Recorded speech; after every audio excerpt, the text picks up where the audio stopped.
الحمد لله نحمده ونستعينه ونستغفره ونعوذ بالله من شرور أنفسنا ومن سيئات أعمالنا من يهده الله فلا مضل له وما يضلل فلا هادي له وأشهد أن لا إله إلا الله وأشهد أن محمدا عبده ورسوله. We begin by praising Allah. We praise Him, we seek His help, and we ask for His forgiveness, and we take refuge with Allah from the evil of ourselves and from the evil consequence of our evil actions. Whomsoever God guides, no one can misguide, and whomsoever Allah leaves to go astray, no one can guide. And I testify that Allah alone is worthy of worship, and that Muhammad sallallahu alayhi wasallam is His servant and His messenger. My first talk tonight is about why I came to Islam. Yeah? Okay. So let me introduce a little bit about myself, where I come from. I was born, my mother christened me Anthony Vatswaf Gavin Green. Now Vatswaf is a strange name, in England anyway, because it's not an English name, it's a Polish name. My mother is Polish, actually, completely Polish.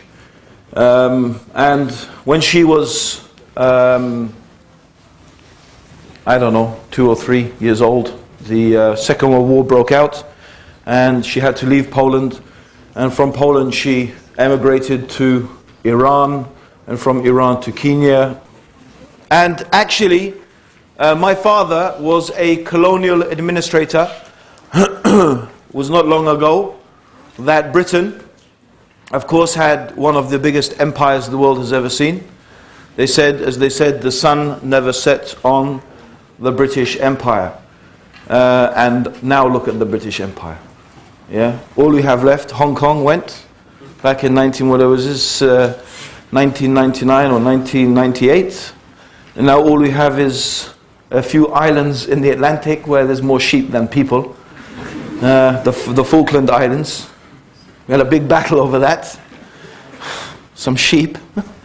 You know, that's it. But you know, that's one of the signs actually from God. In the Quran, Allah says, travel the earth and see the end of those people who rejected faith.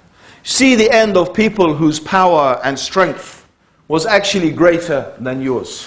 More numerous, more powerful, their buildings were more magnificent, but you can travel the earth and you can see the ruins of those civilizations and see what has become of them. This is the reality, of course, that civilizations come and civilizations go, but there are some truths that always endure. So anyway, my father was a colonial administrator in Tanzania. It's in East Africa, and that's where I was born in 1964 in Tanzania. I don't remember anything of Tanzania, but I was born in Tanzania in Dar es Salaam. Now when I was young, very young, then when I was 2 years old, we moved to UK, because Tanzania got its independence. And my father then began to work for Barclays Bank International, and he used to travel the world. And when I was 10 years old, we moved to Cairo, and my father was sent there in order to set up Barclays Bank in Cairo. So that's a little bit about my background. So when I say I come from, you know, the upper middle class, this is the type of thing. When I was 10 years old, I was sent to boarding school. Boarding school is a place where, you know, some people like it, some people don't. I didn't like it. I never liked boarding school. But that's where I went when I was 10 years old. And that's where I spent most of my life for the next 10 years until I was 19. And except for my holidays, which we used to spend in Egypt. So my father also spent a long time in Egypt, a lot longer than most people normally stay abroad as expatriates. But we lived in Egypt for 10 years. So Egypt was my home. And my school was this place called Ampleforth College. Ampleforth College is a very famous monastic boarding school that is run by Benedictine monks. So my mother being Polish, she's Catholic, and she brought me up to be, and my brother to be Catholic. Although my father is actually, and still is, an agnostic. As an agnostic, he says, I don't know if there is a God or not. So he doesn't say, I believe there's not a God. He just doesn't know if there is a God or if there is a religion or anything like that. So that's my father, that's my mum. That's a little bit about my early life. Now, before I was sent to school, however, we don't live in a religious household. My mother was never really taught me much about Catholicism. I never really learnt much about religion. In fact, the only person who used to take me to church was my aunt. We knew her as Aunt Zosha, and she used to take me and my brother to church regularly, but my mother never bothered. And so that's all we got, really. But I remember the first sort of piece of information I ever really got about religion, and was when my mother, obviously thinking it was about time she taught me something in order to prepare me to go to this school, this monastic boarding school, she decided to teach me one of the Roman Catholic prayers. It's called Hail Mary, the Roman Catholic prayer. They have two main prayers. One is, you find it in the Gospel, or in the Gospels, which is called the Our Father, and the other is called Hail Mary. So she teaches me the Hail Mary, and as far as I remember, it goes something like this. Hail Mary, Mother of God, blessed art thou amongst women, and blessed is the fruit of thy womb, Jesus. Now, when she got to the bit, Hail Mary, Mother of God, as an 8-year-old, and I remember thinking to myself, Mother of God? What's that mean? God has a mummy? And I'm thinking in my head, God has a mum? So what? I'm thinking God is supposed to be eternal, without beginning, without end, and God has a mummy. How? Okay, I didn't really get that. But then, when your mum tells you something at that age, you believe it absolutely. You don't question what your mum tells you, because what your mum tells you, you just accept it. So instead of, I just said, I figured it out in my head. I said, if Mary is the mother of God, the only way that can work is she must be a bigger God than God. To give birth to God, she has to be a bigger God than God. So I think, okay, so I just put that. But that was actually my first question. The first question that came to me, and it still remains as valid today in reality, was that first question. And it wasn't the end of my questions. And people often ask me, if you didn't hate your school so much, do you think you would have become Muslim? Well, I don't know if hating my school had anything to do with me becoming Muslim, but it certainly had a lot to do with me questioning the paradigms or the things that I was being taught at that school. And I have to say I didn't really enjoy school. I never really quite understood why I had been sent to this monastery, perched on the edge of the Yorkshire Moors, this desolate place in the middle of nowhere. And this is where I had to spend most of my life here. I could never really quite understand that. And actually, that caused me to question a lot of things. Now, some of those things are to do with what we call religion. And if you came to my talk yesterday, you'll remember how I challenged the whole concept of what religion is. That in reality, a person's religion or deen, their way of life, is more than just what we normally consider to be religion in the narrow sense. But what was my religion was, obviously, I was a Christian and I was a Catholic. And there were things I went on to question more and more. Of course, the issue of the Trinity was continually perplexing. And I was always trying to find out and think about ways to make sense of the Trinity. And of course, there are a whole load of examples that are given to you. The Trinity is like, for example, water. Water is ice, and water is steam, and water is water, but, this is all water, but they are in different sort of states. And they say, well, that's the Trinity. Or, like a human being, you have a mind, a body, and a soul. Or the egg, you have the shell of the egg, you have the yolk of the egg, you have the white of the egg. All right? I remember once my mother had a candle stand with 3 candles, and I thought, okay, maybe this is like the Trinity. Okay, 3 candles in one candle stand, right?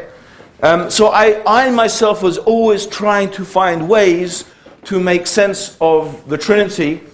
But in many different ways, you realize that none of those examples actually can really apply. And in fact, it's interesting, if you actually study Christian theology, you will find that all of these type of examples are heresies. They're all heretical beliefs. Because none of them actually accurately represent the Trinity at all. Okay? Because God, by definition, is a being that contains all the attributes of God. You can't give some attributes of God to one thing and another attributes of God to another, yeah, and give the other attributes of God to something else. Because what we call God contains all the attributes of God.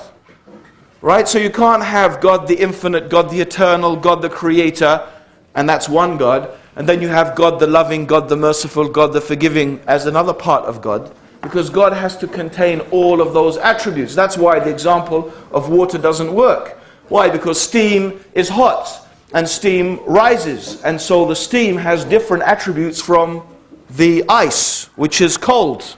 Right? And the other, the water in its normal state has different attributes. But God is the one that contains all of the attributes simultaneously. So anything we describe as God has to have all the attributes of God, not just some of them. So you look in the example of the egg, of the human, of the candle, or whatever you think, you'll see none of them actually apply. But these are things that people just try to imagine to make sense of something that actually does not make sense. And the most knowledgeable monks, they would say, listen, this is a mystery and you just have to believe it. That's really what they would say.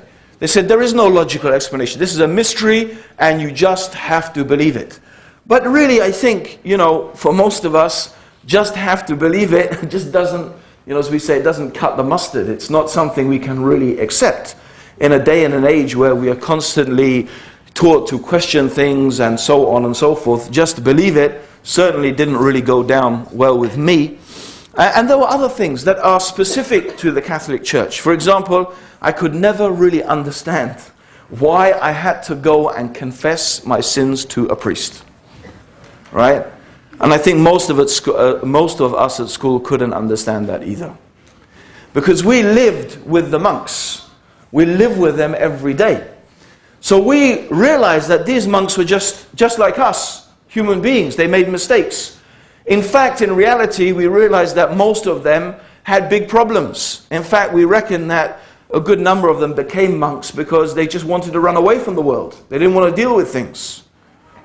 So we found that really these monks were not these holy people, and this is not something my mother could never understand this. When I used to complain about my housemaster, she would say, yeah, well, he can't. I don't believe you. He's a priest. So what do you mean? I'm telling you, no, he's a priest. Priests don't do things like that. And really, that's the attitude. The attitude of your average Catholic is like that. The priest can't do anything because he is, he is almost some holy person. And why shouldn't he be? Because what is the priest doing? I mean, this priest gets a piece of ordinary bread, yeah, and he gets some wine, and they do this ritual called the Mass, right?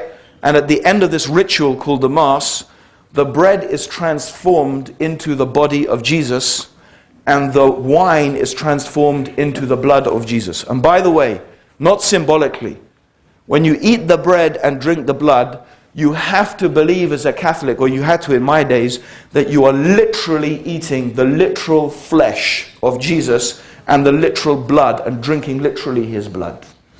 Okay? Not symbolically, literally. And even an ex-priest, he confessed, right, that mentally, of course, and Jesus is God, right? So you're eating and you're drinking God. Right? Seriously. But as a psychology, the priest believes that he is consuming God. And therefore God, and he is the one who has the power, through his ritual, not himself, of course, but it is the ritual that he does that causes this transformation to take place. Right? Now, we used to ask awkward questions like, okay, we eat, the flesh of Jesus and drink the blood of Jesus, but when it comes out as poo and wee, do we poo Jesus and wee Jesus as well? Well, that's the sort of questions we would ask. We weren't holding anything back, right? And I don't know if they just used to say you can't ask questions like that. It's not, which is, I suppose from a point of view they said fair enough. You don't think like that about these things, right? And then the confession. But the confession was one that really used to, it really used to disturb me. Most of all because most of us at school were up to a lot of no good. We were doing a lot of, certainly forbidden things. And the idea that I had to go to one of the monks who run the school and to confess to them about all the things I'd been up to, it made it sound like some psychological spy system, right? That here they were, you did all of these things, then you have to go and tell them what you were doing. And it was like, you just must be joking. I'm not going to tell you all the things I used to be doing. So we used to make up stuff. We used to say like, I lied 3 times this week, and I was rude to such and such, and I felt jealous because this guy had a better stereo than me, and forgive me, Father, for I have sinned. He says, my son, say 3 Hail Marys and 5 Our Fathers, and think deeply about the bad things you've done. I'm going, yeah. All right. And the other thing I didn't get is the forgive me, Father, for I have sinned. Because I didn't just get why I have to tell the priest. This is what I really didn't get. Why do I have to tell? And I went to the abbot. To the abbot, he's the top guy. You would even probably say the top dog, right? Because they wear a dog collar, right? They call it the top dog, yeah. And you say, I said to him, listen, why do I have to come and confess my sins to you? Why? Because, what's so good about you that I have to confess my sins to you? Why can't I just ask God, oh God, I've been really bad, please forgive me? He said, yes, you can ask God if you want to, but if you just ask God, you can't be sure that God is going to forgive you. And again, I didn't say anything to him, but in my mind I'm thinking, so I can't be sure that God's going to forgive me, but I can be sure that he's going to listen to you, right? I'm saying no. Because I know between you and me there's no difference. There's nothing that makes you more holy than me, right? Now, in the meantime, I want to say something else that is going on. I am experiencing something else in terms of religion. And what I'm experiencing is something dramatically different. Now, in spite of the fact that monks take vows of poverty and chastity. Poverty, because they don't own any property. Every piece of property that they have, any gift that someone gives to them, actually belongs to the monastery. It does not belong to that monk. So they take vows of poverty, right? And they take vows of chastity, which means they never marry, okay? And so they live, actually, in spite of these vows of poverty and chastity, they lived very, very comfortable lives, in fact, right? And the whole church and the rituals of the church are really surrounded by a paraphernalia of rites and rituals. I mean, if you've ever been to a mass, right?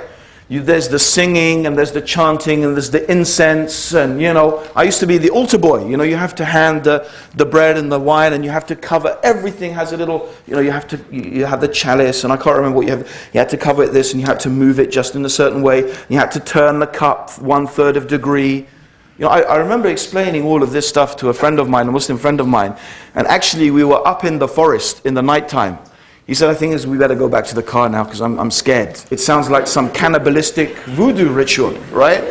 And the funny thing is that when he said that, right? When he said that, I thought to myself, it really does. I never thought of it before, right? But there's all this ritual. And then I'm going to Egypt. Now, Egypt, of course, is a Muslim country, right? And in our house, we had a very, very nice lifestyle, right? We had a driver to drive us around. We had a sufragi to tidy up the house, right? We had a cook to cook our food. Anyway, I want to focus on the cook, Ibrahim. Ibrahim is really one of the most beautiful people I have ever met. Okay? And he used to pray 5 times a day. And this is the thing that immediately I want to focus on that impressed me about Ibrahim. the prayer. You see, there am I going to this Catholic monastery, dealing with all of these things, and then I would come home, and what would we do? We'd find Ibrahim. The time would come for prayer. He would put his prayer mat down in the kitchen, and he would just start praying. And sometimes we'd go in the kitchen, and we want a drink, and oh no, we can't get a drink, just wait for 5 minutes because Ibrahim is praying. And I remember looking at Ibrahim one day. He's wearing these simple clothes, this jalabiya, as they call it. He used to wear this jalabiya. Very simple, very humble man, always humble. I never heard him shout, ever once. I never heard him shout. And then this prayer, I remember just watching him praying and just thinking, if you want to see someone who is worshipping God the way God should be worshipped, this is the way. Not the way they did it back in my school. Here is a man, he is just standing, simply bowing, standing, prostrating, quietly, silently, he's worshipping his Creator.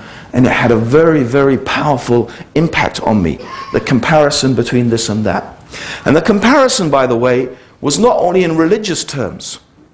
You see, going to Egypt was a really big shock in my life. I mean, obviously, any third world country compared to life in the West, is, dirty, chaotic, confusing from many different angles. It's quite scary, You go to a third world country, the way people drive, we used to have a joke that the horn, the hooter, right? Is more important than the car engine, yeah? You could push the car along, but if you didn't have a hooter, it was just, you wouldn't survive, And, it was like that, really crazy. And the life in so many ways was crazy. And I have to say, for the first 2 years, I hated, I couldn't stand it. I couldn't stand Egypt. And then, something happened. As I got a bit older and I settled down, I began to see what was going on. And then, as I suppose I moved into my teenage years, and I'm a sort of person who at that time used to think a lot and very deeply about all types of subjects, all types of things. And so one of the things I began to question, and I go back to my life in this monastic boarding school, is why am I here? Now, the question, why am I here, initially was a question, why am I here at this school? But then it soon moved on to a question as, why am I here on this earth? What is the purpose of my life? What is the reason for my existence? And I used to think about that. And then I figured, thinking about my school and what am I doing here and what am I supposed to do with my life, I sort of came to, I figured it out. I said, okay, I'm here at school so that I can work very hard and get good results for my A-levels, so I can go to a good university, preferably Oxford or Cambridge, but if not, another one, and then I can get a good job. Now, when I get a good job, I can earn enough money to send my kids back to Ampleforth College, so that they can study hard and get good results, so they can go to a good university, so they can get a good job, and they can go back and say they can earn enough money to send their kids back to Ampleforth College so that they can work. And I thought, my God, my existence is only to perpetuate the Roman Catholic middle class, section of British society. I thought, is that the purpose of my life? That's what it's for? It was really depressing. And I thought to myself, no, this can't be the purpose of life. This can't be the reason for our existence. And so there was two things going on here. Actually, what I was doing was I was fundamentally questioning the whole premise of Western society. Because ultimately, basically, that's Western society. It's just to work hard. You're just a cog in the machine. That's all you are. You're just a cog in the machine. As those days Pink Floyd used to sing, all in all, you're just another brick in the wall. And it was so true. I recently watched the film The Wall by Pink Floyd, recently 2-3 years ago. I know it's got music in and this and that, but I remember that film was something that was really transformative, because that film was so aggressively attacking. Actually, the funny thing about that film is even critical about the whole music industry. If you've ever seen the film, you'll realize that even the whole pop music industry, the rock star, everything, it is fundamentally questioning those things. And those powerful images of school kids going on this conveyor belt and then going into this mincing machine and they're just coming out as mince, right? And it was like, that's just what you felt. I'm just part of the machine, right? Just part of the machine. I'm just being processed. And is this really, that's what life is about? That's what we're for? This is the purpose of our existence? I said to myself that I am sure there is something more profound, more deep, and there is a deeper meaning to life than that. And really, that's where the searching started. And I began to look through many different religions. And one of the religions I looked through, and very soon I looked at, was Buddhism. And Buddhism, one of the brothers, he said, why don't you talk more about Buddhism, because I was a Buddhist for 3 years. When I say I was a Buddhist for 3 years, I didn't shave my head and put on saffron robes, right? Okay? And have a statue of Buddha and worship, That's actually, by the way, only a form of Buddhism. Buddhism has many, many different forms. Okay? But actually, if you actually study what Buddha taught, Buddha didn't really teach a system. In fact, it's arguable that you could be a Buddhist and follow different religions, because according to some Buddhists, Buddhism is not a religion, right? It's more like a philosophy, okay? And anyway, the Buddhism that I was reading about was a very open type of Buddhism. The guy who wrote the book, he was a Buddhist monk. He used to be a Christian priest. He became Buddhist, and his basic idea is you take good from wherever you find it.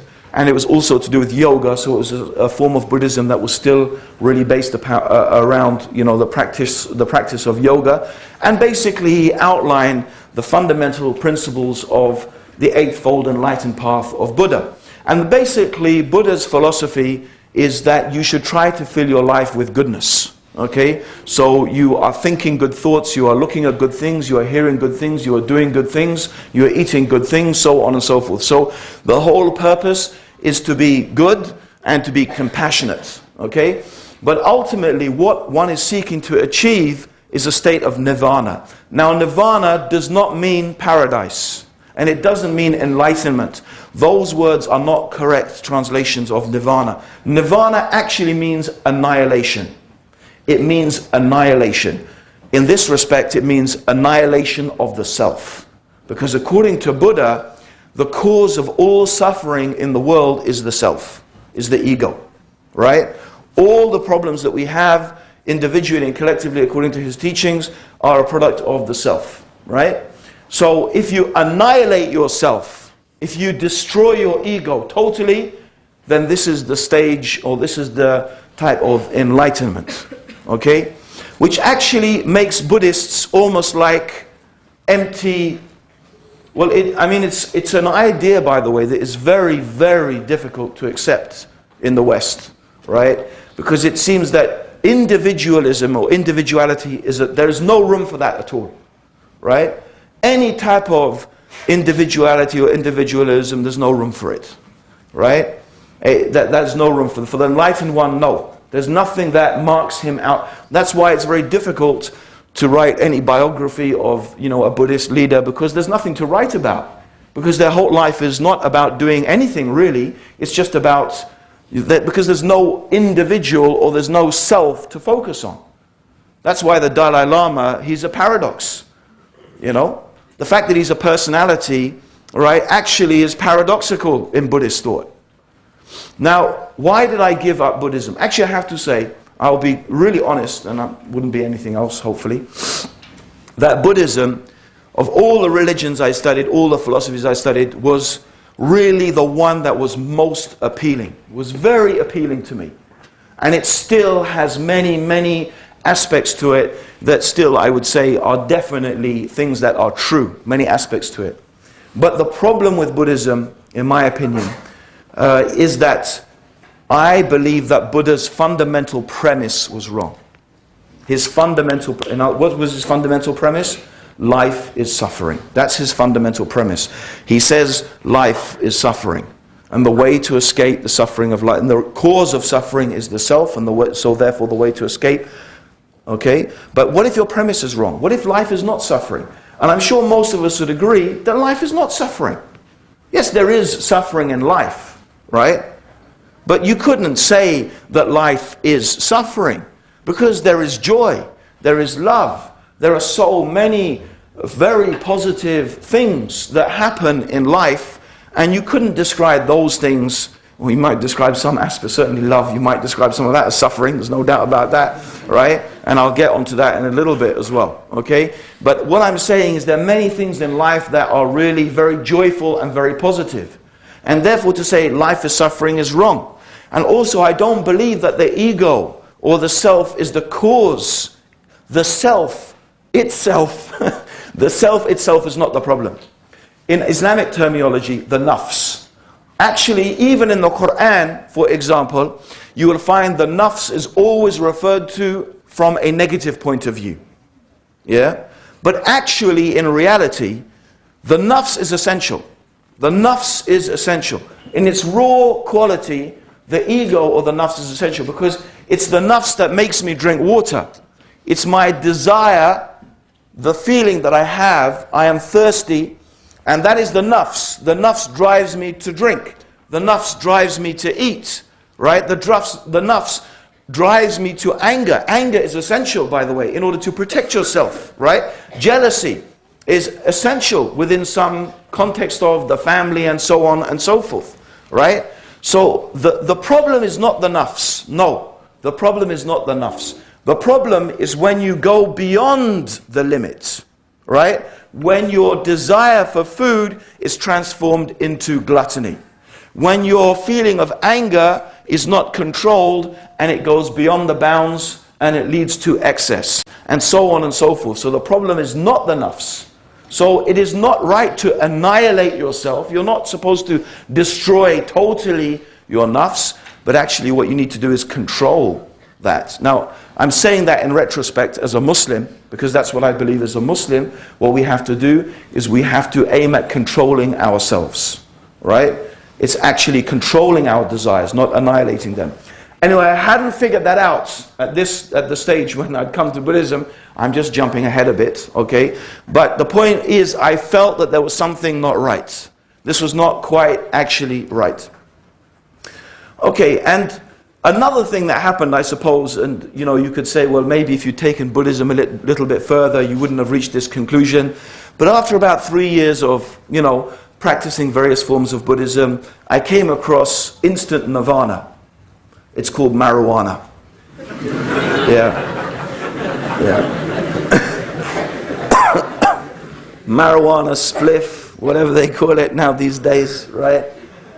Or actually in Egypt it wasn't marijuana, it was hash, okay? Quite widely available. And I had always assiduously avoided these things, and you know, my parents, good parents, warned me, you know, against drugs and getting into drugs, and you know, even if you take this soft drugs, it's only a route to hard drugs. But anyway, I don't even remember how it happened. My brother, quite to my shock, started smoking first. My brother started, and he's younger than me, so that's why I'm shocked by it. And I always thought my brother was a real straight-laced guy. Okay, there he was, puffing away, and was like, what are you doing? I'm smoking, what, man? You know. And then along came this hash stuff, right? And anyway, hash, yeah, it was like, man, it's instant nirvana. You know, I am annihilated. And remember what I was talking about yesterday? I'm stoned, I'm wasted, yeah? The state of absolute intoxication is actually describing a state of self-annihilation. When you literally have annihilated yourself. And there is that feeling then, when you annihilate yourself, of a type of, you know, escape, a type of, you know, whatever. Okay? Now that maybe is not an entirely undesirable emotion to feel. Right?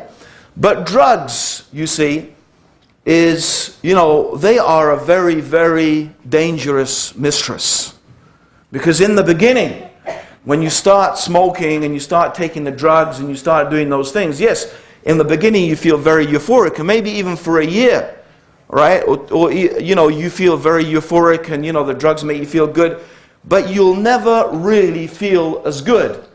You know, the 5th and 6th and 7th time, as you did the first time or the second time. What you find is that you're always chasing the high. You're always trying to get back that fantastic feeling you had when you begun. But what happens is your body builds up a type of resistance, okay? And then you need to smoke more to get the effect that you used to have when you started. Until what happens ultimately is that your life simply becomes an obsession with obtaining drugs in order to get that high. And you're spending more and more money, you're spending more and more time, you spend all of the time trying to get drugs and being high, and you even reach a stage when anyone who's a drug taker will know they're not even enjoying it anymore. They're not.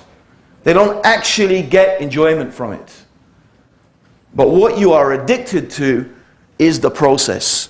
You've become addicted to the process and you're still trying to chase that high. And that's, by the way, often when drug takers move on to harder drugs.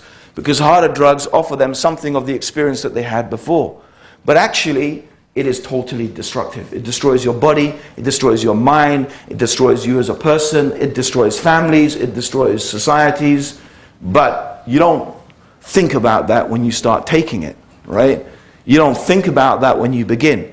All you're experiencing is the high. Like I said, instant nirvana. So I started to play a little bit around with these drugs and stuff like that. And initially it really was a type of spiritual experiment. It was another dimension. It was trying to find out something about my mind, about myself, a different dimension of my being. Maybe drugs could unleash that dimension and I could begin to experience something different in my life. So initially it wasn't just pure hedonism. I was not driven by that at all. Just a desire to get high and have fun. That was not what I was driven by. It wasn't that, okay? It was really initially a type of seeking of some type of spirituality in it. And actually even with the smoking of marijuana, you know, you actually have a religion that's around it. Rastafari, although I know Rastas would argue that not all Rastas believe that that's true. But there's a whole section of the Rastafarian religion that connects, you know, smoking marijuana with this, okay? So you have this whole type of even spiritual side connected to it. However, you know, still this state had not answered my fundamental questions.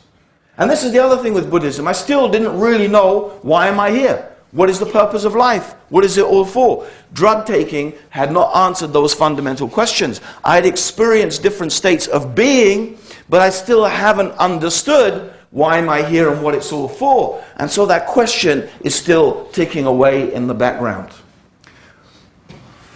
Anyway, I guess this is from the time when I'm, you know, I don't know the age, but these things are going on from the age of like 15. I didn't start taking drugs then, that was later. But these processes are going from the age of 15 to about 19, 20. And I was at the same time studying different religions, psychosomatic yoga, magic. I studied quite a lot about magic, for example, okay? And interestingly enough, one of the things that really interested me was the Kabbalah. And interestingly enough as well, the Kabbalah, because it's a Jewish book of magic, actually contains a lot of monotheism in it. And I found that aspect very appealing, but of course the whole magic thing really... Lager installer, storing beer. It's installing beer? Lager install.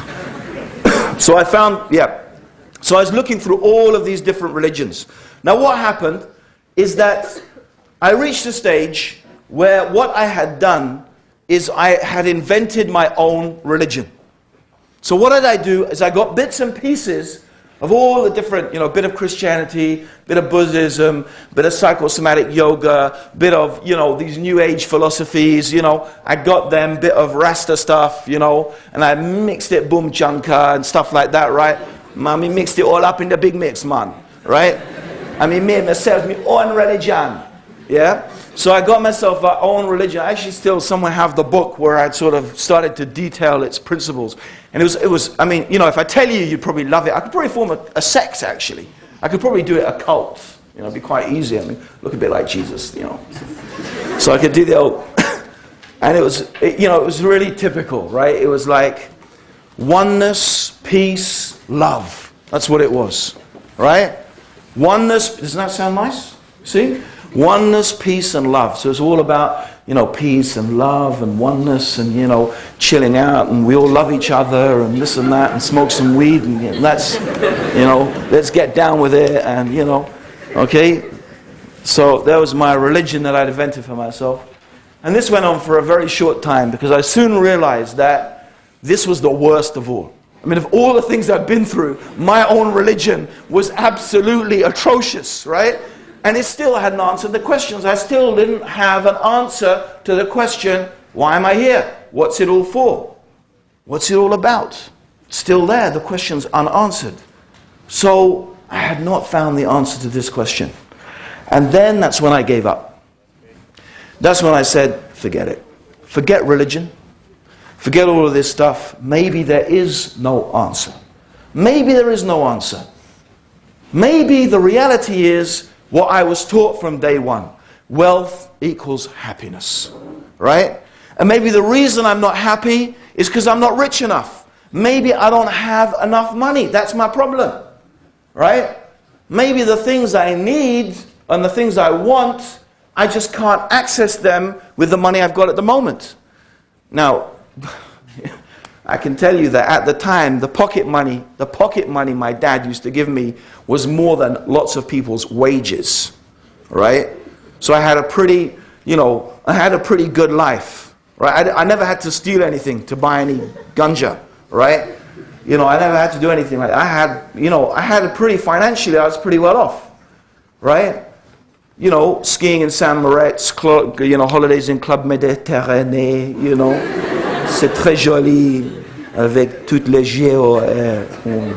le JM, toutes les choses, c'est très beau. Okay, and so I had, we had a good life. Cook, suffragi, servant, driver. I mean, how much more rich do you... So I tell you, to give you an idea of how rich I thought I needed to be, I'm thinking private jet, yacht, private island, right? That's the type of rich I'm thinking I need to be in order to be happy. So I start thinking, okay, in order to really enjoy my life to the maximum, right, what I need to do is get the most amount of money with the minimum amount of effort, right? So why do I want to work hard for my money? Because that means I'm going to spend all my time working instead of my time enjoying. So that's a waste of time. So what I'm starting to think is my analytical mind starts kicking in. I start thinking, okay, let's look at history now. Who are the richest people in the world, right?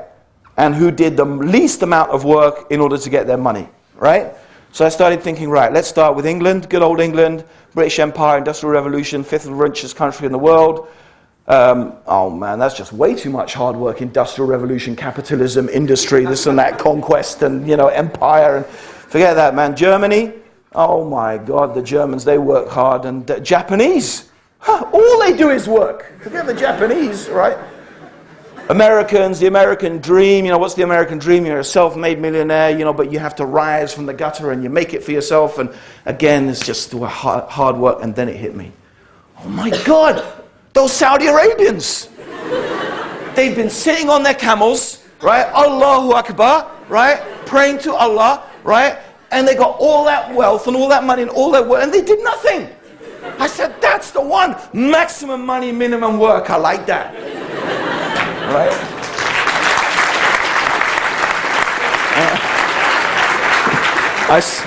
I swear, brothers and sisters, I swear that's the truth. All right? And I said, right, okay, Saudi Arabia. Okay, let's find out about these guys. They got something, right? That's not coincidence. I don't believe that they got that oil just for nothing. There must be a reason that oil is there. So I started thinking, okay, Saudi Arabia, what's their religion? Oh, Islam. Yeah, I know that. I know Islam. A little bit about Islam, right? Quran, I know that's their book. So I went down there. And, I picked up the Quran. Anyway, I can say I picked up a translation of the Quran in English, okay? And I started to read it. Okay, I started to read the Quran in English. Now, I used to be, and I probably still am, a pretty fast reader.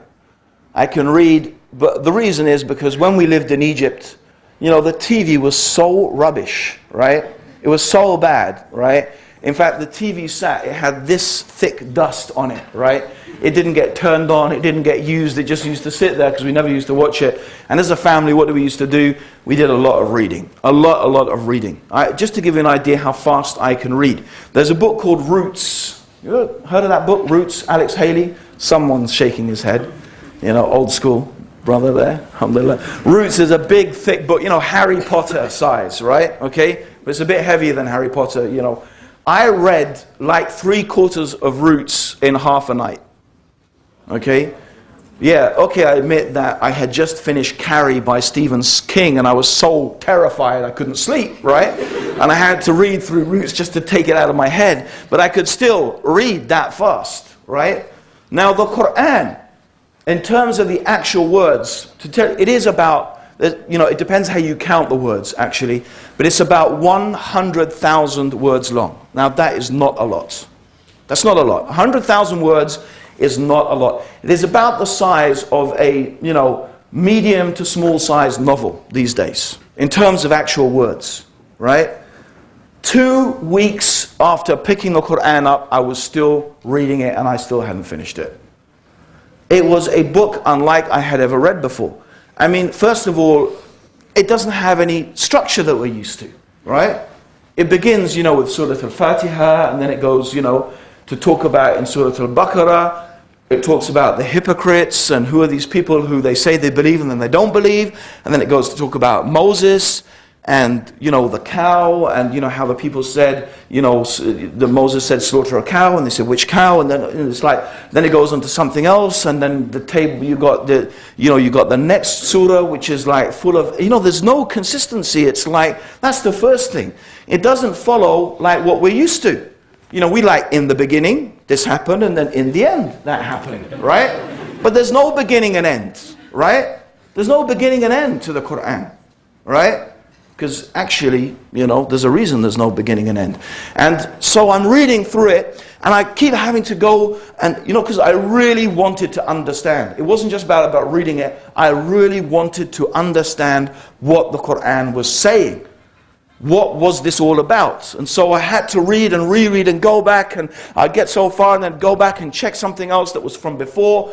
And so it was taking me a long time to get through the Quran. But what was happening at the same time is my brain was being put into, it was working, it was like those old rusty cogs, and it was making me think in a way that I'd never thought before.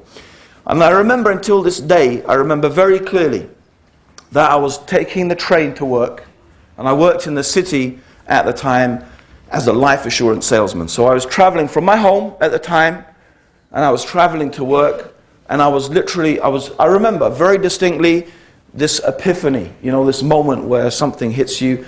And I was sitting in the train, I looked out the window, we're just crossing the Thames, the River Thames. I looked back and I said to myself, if I have ever read a book that's from God, this is the one.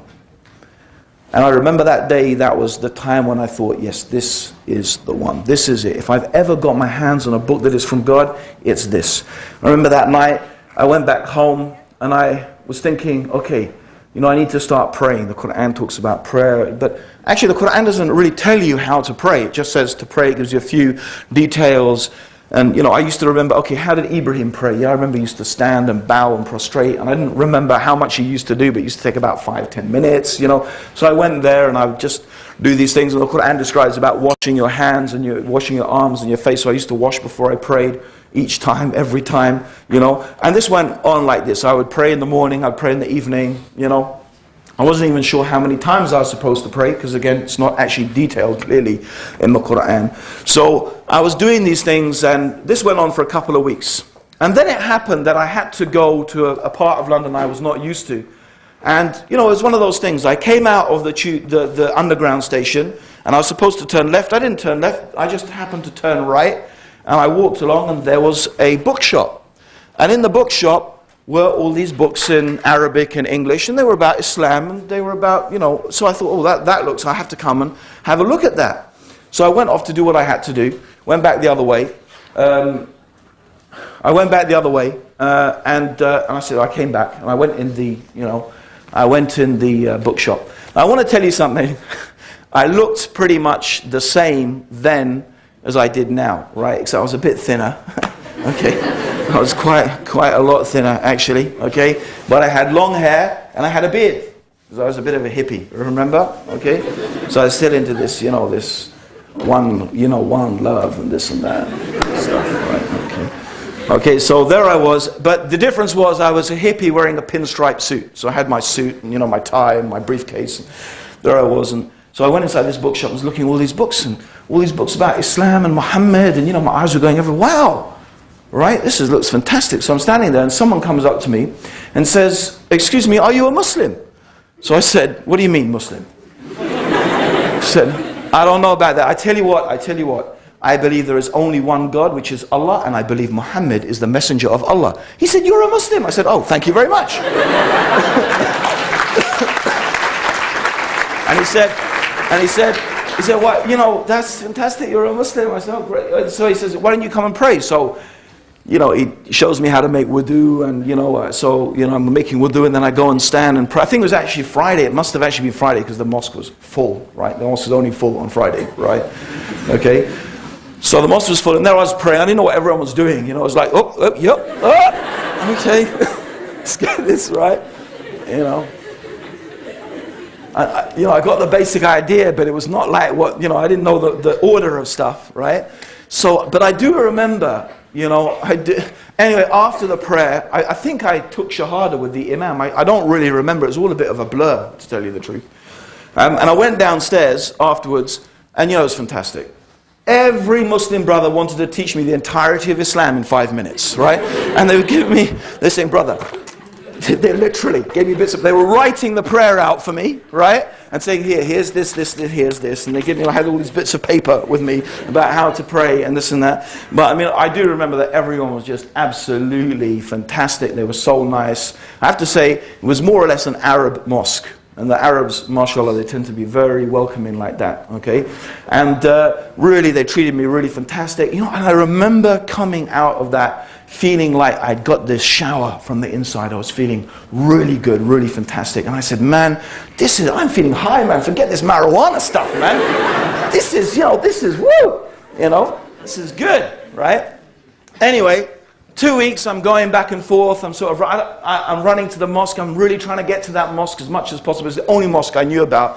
It was actually quite far to get to, but, I went there and I was making friends and this and that. Anyway, the time came to see my girlfriend. I haven't mentioned my girlfriend yet, okay? But she gets a mention now, right? Okay,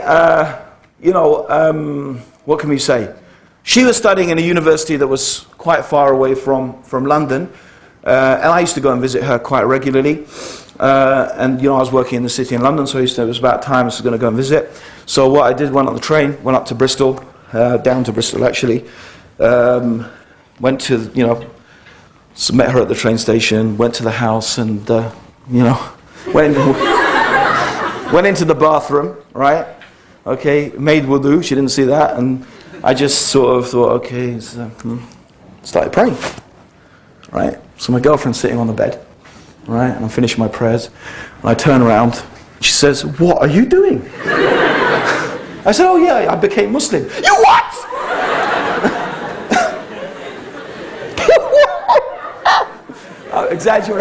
I'm exaggerating a bit there, okay, but she did scream. She did scream. She did scream, yeah. She screamed enough, and she was upset enough for something to happen, which was, in many ways, a very important thing that happened in my life. A very sad thing, but a very important thing. I'm sure any one of you, which I hope, the Muslims, I do not wish this upon anyone. I do not wish upon my sons or my daughters or any Muslim to get into this whole girlfriend, boyfriend rubbish, because it is rubbish, right? It is heart-rendering, it's soul-destroying, right? There is nothing nice about it except perhaps the sex, right? Okay, but all the other stuff that comes along with it, right? The jealousy, I'm just being honest, sorry if it embarrassed anyone. The jealousy, the stuff that comes with it, it's just terrible. It really is terrible, okay? And I don't wish that upon any human being, in fact. What I wish upon human beings is that they do what is right, the right thing to do, and that's to get married. Right? If someone cares about you, you should get married, and you should live together, and you should share a life together, and that's what you should do. Right? And that's something that God has given blessings to. Right? Whereas as for this girlfriend, boyfriend stuff, you know, anyway. So what happened was, I stopped practicing Islam. Because I was afraid that if I kept practicing Islam, I would lose her. And at the time, really in reality, she was probably, in terms of my personal relationships, the most important human being to me in my life. And we had a truly amazing relationship. You know, the other thing which I haven't discussed, of course, like I suppose any thinking teenager will think a lot about love and what is love and what does love mean. And that was another thing that I was totally obsessed with. And I thought I'd found love with her. And, you know, I don't want to go into it, but it was very intense and we were very, very close. And so when she freaked out, it was like, okay, I'm going to have to put this on the side and this and that and whatever. And anyway, I just gave up practicing Islam. I didn't say I wasn't Muslim anymore. In fact, I remember that once I was at a party and I was so drunk and I was sitting there talking to people about Islam. And there was this group of 5 or 6 people. I was saying, there was 5 or 6 people, and I was telling them, you know, Islam is really good, and you have to read the Quran and this, and they were going, yeah, tell us more, right? And I was saying, I can't, I'm just too drunk. I said, read the Quran, yeah, it's good, you know, right? That's what my life was, right? My life was really like that. So I still believed in it, and I would even talk to people about it, but I didn't practice, I didn't do anything. But in reality, that was the worst state I had ever been in, because the worst condition you could ever be in is when you know the truth and you don't live according to the truth. That's the worst thing, right? That's worse than not knowing the truth. When you know it and you don't live it, that is the worst. And that is when I started to take more and more.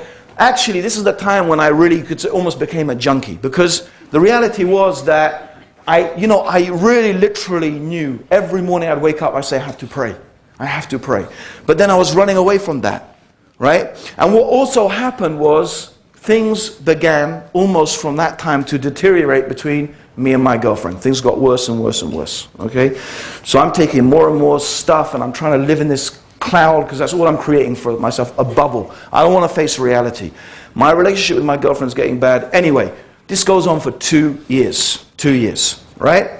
Now, 2 years, everything comes to a head, right? My girlfriend is in Spain because she's studying Spanish and she has to go to a Spanish-speaking country.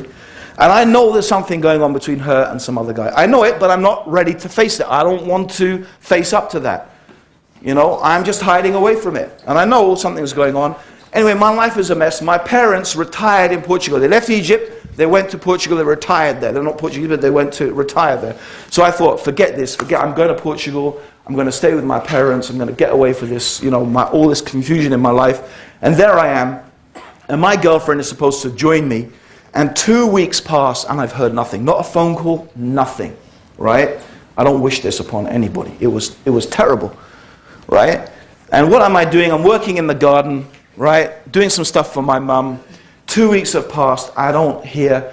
And again, it's one of those moments, those epiphany, you know, those moments when something happens. And I'm working in the garden. And I'm just thinking, you know what? You know why your life is a mess? You know. Your life is a mess because you know that Islam is the truth. You know you should be praying 5 times a day. And you're not doing it. That's the only reason. There's nothing else. That's why your life is a mess. So I made this prayer. I said, oh God, oh Allah, please let my girlfriend, I didn't say my girlfriend, I mentioned her name of course, but I don't want to mention her name, but I said, let my girlfriend phone. Just let her phone, please. If she phones today, I swear to you, I swear, I will pray 5 times a day. I don't promise I can stop smoking spliff or having sex, but I swear I will pray 5 times a day. I swear, I promise, please. Right? So anyway, I made this prayer, right? So anyway, I go have lunch, come back in the garden, I'm working away, and my dad comes. He says, Aunt, that's what he used to call me, Aunt, right? It's, you know, my girlfriend, it was my girlfriend on the phone, right? So, wow. I dropped the spade, I went upstairs. You know, the funny thing was, I don't even remember what she said. I was just going, yeah. All I was thinking, I have to pray now. That's all I was thinking. That's all I was thinking. So, I put down the phone. I went, I took a bath, I took a ghusl, and brothers and sisters, that's when I started praying 5 times a day. And alhamdulillah, from that day until today, except, if I overslept or something, I've only missed, I will confess, once I missed my prayer on purpose. I could have prayed, but I didn't. Okay, what happened? That was very early on. But alhamdulillah, may Allah forgive me for that. But apart from that, I have never on purpose missed one of my 5 prayers. And that was 20-something 2 years ago now. Alhamdulillah. So, brothers and sisters, I know the brothers are saying it's Maghrib and this and that, but we're nearly finished. Okay, so we have to finish this, inshallah. There's a few things I want to say before we go and pray, inshallah. Brothers and sisters, one of the things I want to say, right, is that really the difference between being a Muslim and not being a Muslim is really praying 5 times a day. It really, and that's why I count my becoming Muslim not from the day when I was 18 or 19 no, it's the day when I started praying 5 times a day. That is the day that I became Muslim. And the other thing I want to say is, listen, Allah has given us in Islam a program. I mean, literally, all you have to do is follow the program and your life will change. When I started praying 5 times a day, it changed my life. Prayer, when you do it with understanding, and when you do it with khushu', with awe and reverence before Allah, it will change your life. It should change your life. And it did. It changed my life. Right? I gave up things. I gave up, I had the hash, there it was. I threw it in the garden. Right? Because you know what I used to do? I didn't know that it was haram. I didn't know it was forbidden. But I did come across this verse that said that don't approach prayer when you're intoxicated. So you know what I used to do? I used to pray the night prayer, Isha, right? Early as I could. Roll up some spliff, get stoned, this and that, right, whatever. Then I'd go to sleep, wake up in the morning, so I wasn't, still wasted in the morning, right? Of course, what happens is you smoke later and later and later, and then, and then I started realizing, wait a minute, there's just no way I can do both. There's no way. Anyway, I've made my promise to Allah, that is it, I'm not going to break it. So that's when I just gave it up, because I knew the 2 things. I didn't even know it was haram. I just knew that you can't really be following Islam and taking this stuff at the same time. And when my girlfriend, she eventually came, because she came, I said, listen, I sat down with her, had a long talk with her. I said, listen, I've taken this religion seriously, so you're going to sleep in that room over there. I'm going to sleep in this room over here. Even my mum came up to me and said, what are you doing? My mum's a Catholic and this and that. I said, no.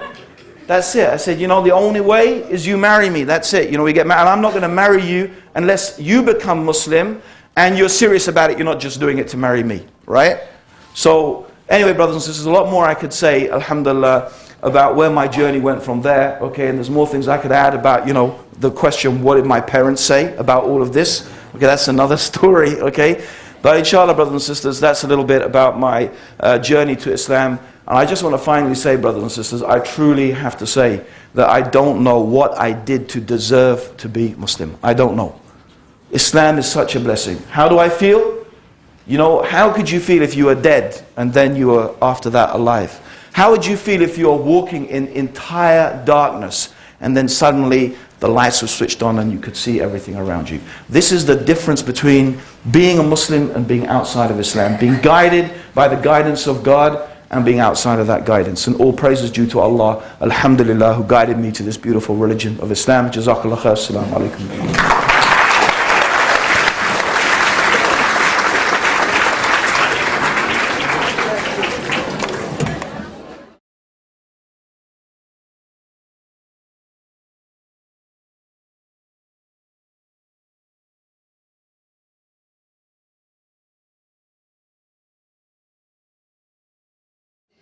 That's a very good question, brother, and may Allah reward you so much for asking that question. The question is, to repeat it, what does it actually take to be Muslim? And it's true that there are people who want to become Muslim, but they get scared because they think that becoming Muslim is going to involve like some weird ritual, right? Getting, submerged in water and this and I don't know what they think, they might get quite scared thinking about it, right? Okay? But it's actually very, very simple. Okay? Becoming a Muslim is very simple. You know, being a Muslim fundamentally is that you accept something. You accept that there is one God who has created the heavens and the earth, right? And that you should only worship the one God. And if you accept that Muhammad is the messenger of God, simply that is it, right? If that's what you accept, and that's what you believe to be true, right? Then simply all you do is you testify to that in front of some other Muslims.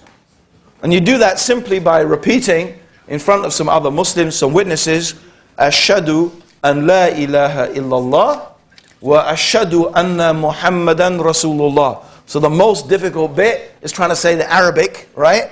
But apart from that, you're just saying you testify there is nothing worthy of worship except the one God, and Muhammad is the messenger of God. And after you say that, you have entered into the fold of Islam.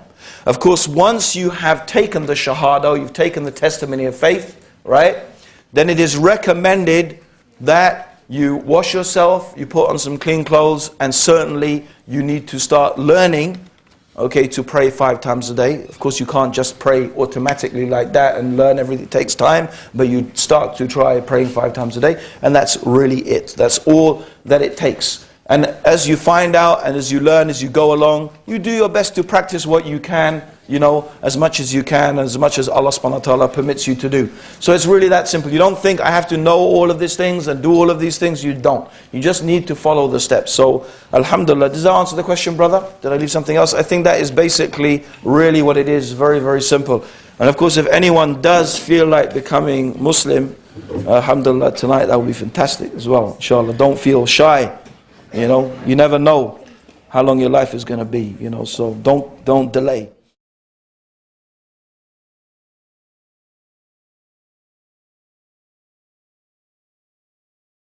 She was wondering, is it enough just to believe in Allah subhanahu wa ta'ala to be a Muslim, or do you have to start practicing? Okay, that's a very good question. In reality, in Islam, when we say Iman, which we translate Iman as faith, right? But the problem with translating is that often you lose the meaning of something. But actually, Iman is defined as the belief in the heart, the profession of the tongue, and the action of the limbs. It increases with obedience to God, and it decreases with disobedience to God. So this is the definition of Iman, right? So faith is something that if you have faith truly, and you truly believe in God, then that belief must manifest itself, or it must be present in some way in your actions. Yeah? So therefore, let's go back to something you've already heard me mention today, where the Prophet Muhammad said, he swore by Allah, he is not a believer, the one whose neighbor is not safe from his mischief. So the Prophet ﷺ, he is indicating that a person who believes cannot have this characteristic. In another narration, the Prophet Muhammad ﷺ said, the believer could steal, the believer could drink alcohol, the believer could be a coward, the believer could be a miser, but the believer could never be a liar. Yeah? Meaning there are some characteristics that it's not possible that someone who has faith, they could have these characteristics. In another narration, the Prophet said, whoever the signs of the hypocrite are 4. When he speaks, he lies. When he makes a promise, he breaks it. When he is trusted with something, he betrays it. And when he argues, he is rude. So whoever has one of these has a characteristic of hypocrisy. Whoever has all of them is a complete hypocrite. Now a hypocrite is someone who what? They say they believe, but in their heart they don't believe. Yeah? So a person could say, I believe in Allah, but in reality what we mean in Islam is that the belief in God, the true belief in God, must produce some actions. If it doesn't, then that belief is not true. It's a hypocrisy. You are claiming something that is not true. And I will give you an example. Yeah? If one of the brothers How do you say fire in Norwegian? Vuur? Huh? Just guessing. Huh? Huh? How do you say fire, fire? Brand? Yeah, brand. Yeah? Good? Yeah? Very good. If someone comes in running, brand, yeah? And you just sit there, right? You think either the guy, he's a joke, yeah? It means you don't believe him, right? If you believe the man who's saying fire, fire, fire, what you going to do? You're going to run, yeah? This is the reality. Belief must translate itself into action, right? Now if there's something that prevents you, right? You're tied to your seat or, you know, or whatever, that's different, right? But if you really believe, you must have some action. And this is why, according to many scholars, the person who does not pray 5 times a day, when they leave prayer, it is like disbelieving. It's actually like this, it's like they've said, I've left Islam. And this is based upon what the Prophet said. The Prophet Muhammad sallallahu alayhi wasallam said, the difference between shirk and kufr and iman is as-salah, is the prayer. So whoever abandons it, then that person is a disbeliever. Yeah? And it means either they truly are a disbeliever, or what they have done is so bad, they might as well be a disbeliever. Right? So this is the reality, is that, and you see there are so many people saying, I'm Muslim, I'm Muslim, I'm Muslim. Right? But when they say I'm Muslim, what do they mean, many of these people? They mean that's my culture. Right?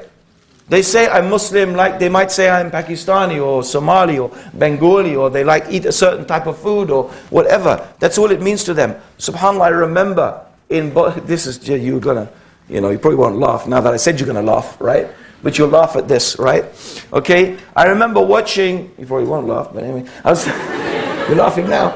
Okay, I remember watching this documentary. Remember Bosnia? Remember what happened in Bosnia? Yeah? The Bosnians, by and large, very few of them were practicing Islam, right? I remember an interview, and there was an interview with some members of the Bosnian army, and one of them was a Muslim. She's saying, I am a Muslim, but I'm atheist, I don't believe in God. Yeah? Yeah, you did laugh. Yeah? But what she meant by Muslim is that's my ethnicity. I belong and I come from those group of people who call themselves Muslims, just like it's, I don't know, some ethnicity, right?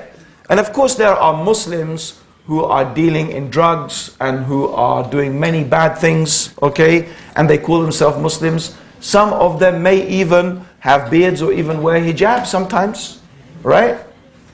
You know, sometimes people do that because it's their culture. It's the culture to grow the beard. You often hear about Saudi women. The moment they get on the aeroplane to England, off comes the hijab.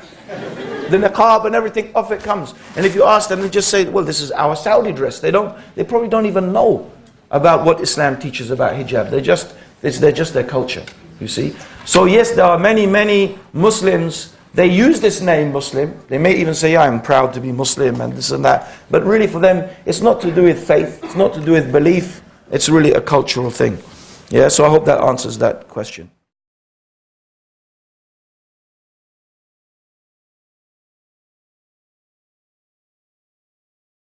And my question to you is, what do you think is the most important thing in our religion if we don't include the prayer in our practice? It's a point well taken, right? Is that, you know, even myself here, I'm saying the prayer, and I use the prayer as an example, right? But if you, in the context, I hope, of everything I've said today, you will have also picked up that I emphasized, when I was talking about my own story, the importance of prayer with understanding and with khushu', right? So I emphasize that, because a prayer that is without understanding, and the prayer that is without sincerity and humility to Allah is not going to change anything about your life. Actually, it will probably make your life more difficult, right? Because you'll just be thinking, oh, I have to pray and this and that, and it does nothing. Well, you don't get any feedback from that, right? So yes, the inner dimension is really, really important. And it is something that we have to develop. But this is the beautiful thing, in my opinion, about Islam. Many religions you will find either emphasize almost totally on the inward dimension. love and compassion and this and that, and how you actually worship God physically with it doesn't matter. You can clap, you can sing, you can sit in your home, you can do whatever, right? It doesn't matter, right? So there's some religions that just concentrate on these inner dimensions. And other religions, okay, it's just an externalities. As long as you follow the law, you do the things, you follow the rituals, you follow the things, that's what's important. Bit by bit, and what it means, it's irrelevant. Yeah? But Islam, and these are both important actually, the ritual and the inner dimension are essential for the complete religious experience. It's maybe only Islam, maybe there are other religions that really brings these two together. Right? But it is a tendency for us to concentrate only on the external aspects and leave the internal development, which is very, very important. Yeah? But I would not say, I think it's a mistake to say either or. That's a mistake. Actually, it has to be both internal and external at the same time. That is the right way. And Allah knows best. Jazakallah khair.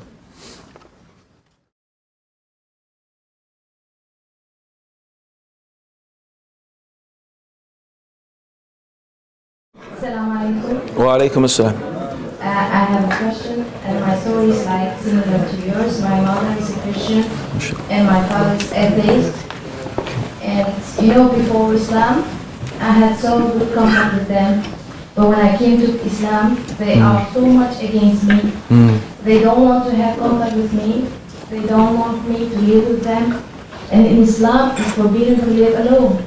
Yeah. So what should I do? How should I talk to them? Okay, how long has this been? 1 year. 1 year. Okay. Let me tell you something about my story. Yeah? Okay. The question was, the sister says, I've been Muslim. She's been a Muslim now for a year. We found that her parents don't talk to her. And she has been, even she can't live with her parents. They don't want her to live in the house. Okay. So what shall we do? What shall I do? I'm not allowed to live alone.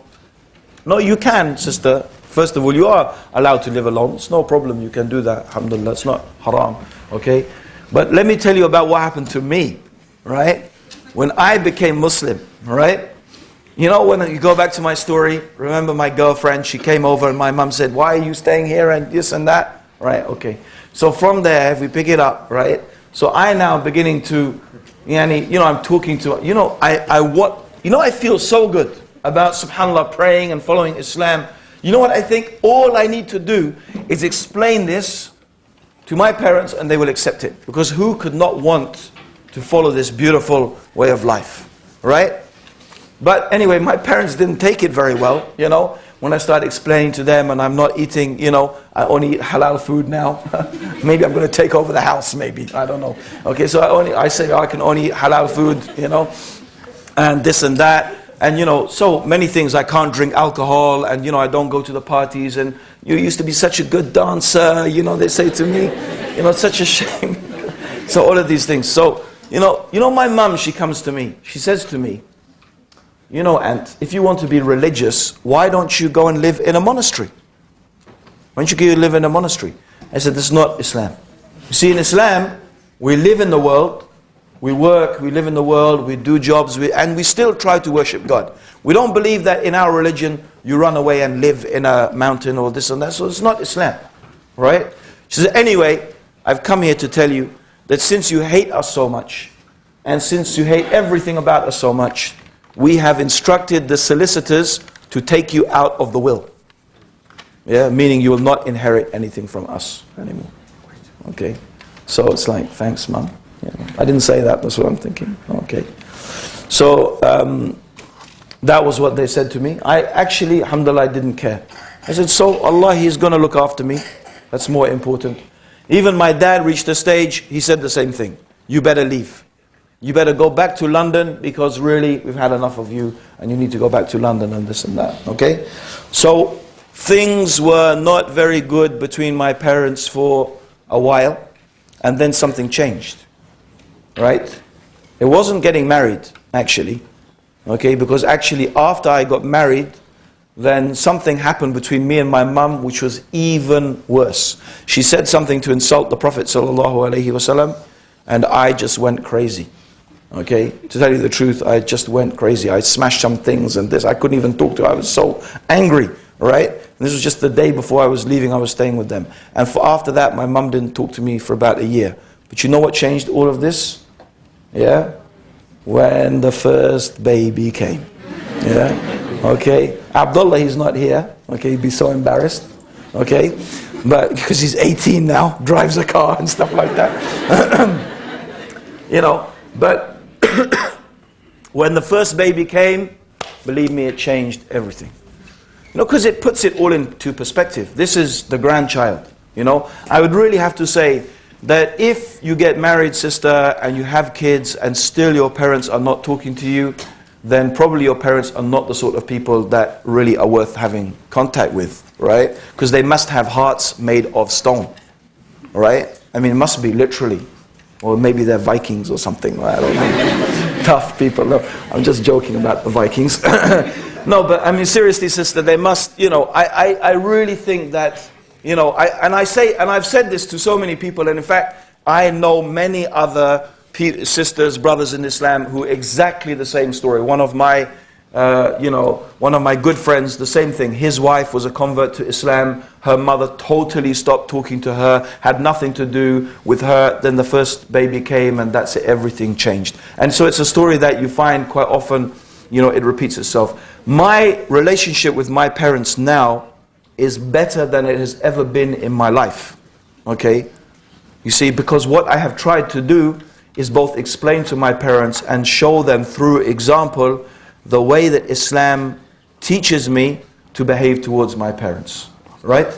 In fact, I gave my book. I've tried to give my mother and dad so much dawah, but the best book I ever gave her is called Mother. And you know what this book has? Verses of Quran and hadith and some poetry about how you treat your mother in Islam.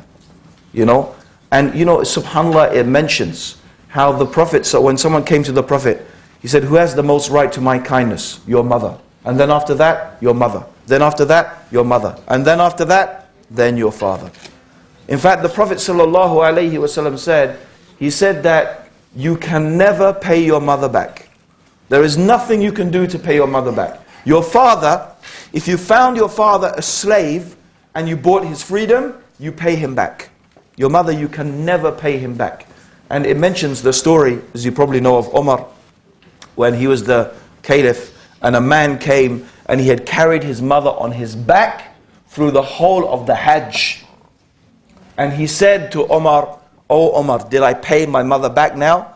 He said, "You did not pay her back for one tear she shed when she gave birth to you." All right? This is a religion, and you tell me Islam does not respect women? Subhanallah. Right? Allah says, reverence Allah and the wombs that bore you. In fact, one of the names of Allah, Ar-Rahman, is linked to the Arabic for womb, Raham. And so Allah said, and it's the same, because it means mercy. And Allah linked His mercy to the womb, meaning whoever cuts off from the relationship, excuse me, whoever cuts off from the relationship, the family ties, Allah will cut from them. Okay? So, sister, the thing is, what you have to do is, this is the same for anybody, by the way. Right? In Islam, we do not cut the ties of relationships. We do not cut the ties. Okay? We don't. Even, I take back what I said. Even if you have a baby and it's your parents' first grandchild or not, or whatever, and they don't talk to you, you still don't give up. You never give up. You send them presents, you write to them, you phone them, you do whatever you can to make relations good with them without, I have to say, compromising your religion. Don't do something that is haram. That's a big mistake. Right? As long as it's halal, right? You can compromise, you compromise. Whatever it is. As long as it's halal, if you can make that compromise, make it. Right? If it means leaving a sunnah or something mustahab, if it's going to please your parents, leave it. Or there's something haram, no, you don't do that. Right? So you never ever give up trying to, make a good relationship between your parents, not only your parents, all of your relatives, whether you are Muslim or not. Okay, so breaking the family ties is very serious, because Islam considers the family to be so important. So sister, you just have to be patient, inshallah. Yeah? Be patient. inshallah, everyone here is going to make dua, inshallah, right? For the sister, that Allah subhanahu wa ta'ala softens the heart of her parents to her and to Islam. And by the way, I always ask everyone as well to make dua that Allah subhanahu wa ta'ala guides my parents to Islam. So please make dua, brothers and sisters, that Allah guides my parents to Islam. Ameen ya Rabbil Alameen.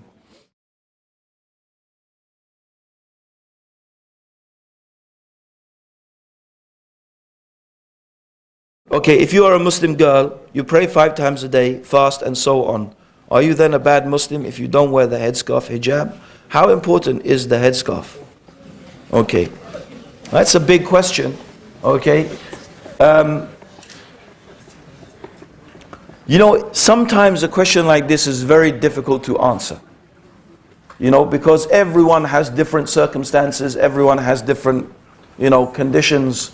It's not always easy to answer a question like that because I don't know this person's particular circumstances, right? But you know what? There's a way I'd like you to think about this, brothers and sisters.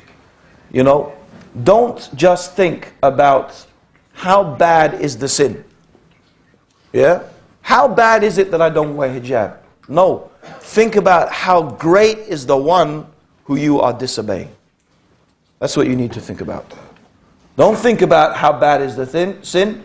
Think about how great is the one you are disobeying. You know, Allah is telling you to do something because it is good for you. You don't always know why that thing is good for you. But if Allah subhanahu wa ta'ala ordered you with that, then that's something because it's good. And in a sense, whenever we disobey Allah, it's almost as if we are saying, you know, I don't really believe what you're saying, Allah. I don't really agree with that. That in a sense, that's, I mean, I know it's because of our desires and our weakness and, you know, whatever. But in reality, think about the reasons why you don't wear hijab or you don't do whatever it is you're supposed to do in Islam. Even pray. How many people, I wonder, okay, they don't even pray in the office or they don't pray at work and they wait and they go back home and they think they can join all their prayers together at the end of the day. Right? Why don't they pray in the office? Really, most of the time, brothers and sisters, the reason you don't pray is because you haven't got the guts to do it. That's what it is. It's not because, oh, they won't let me pray. Okay? They won't stop you going to the toilet or they won't stop you doing this and that. The reality is, have you got the guts to bring a prayer mat, lie it out next to your desk and just pray? What are they going to do? Really? Okay? So a lot of these issues, brothers and sisters, really come down to our iman. That we are sometimes more concerned with what people think than what Allah subhanahu wa ta'ala wants us to do. So I think that, you know, I don't really want to go into how bad it is and this and that. Whatever Allah told us to do as much as you can. Right? As much as you can. You know, if you stand in front of Allah, in your heart, whether you have an excuse or not. I don't want, on the other hand, brothers and other sisters, you shouldn't be judgmental. Right? You shouldn't be judgmental and think, oh, this sister, she is no good, you know, because she doesn't wear hijab. You don't know that. Okay, you don't know that. You don't know what her circumstances are. Maybe she just needs the support and love and whatever. You don't know what it is. Okay? So, I'm not making, you know, something, but I would really encourage everyone to obey Allah as much as you possibly can. You know? And whatever Allah has told you, leave it, well then leave it. You know, alhamdulillah.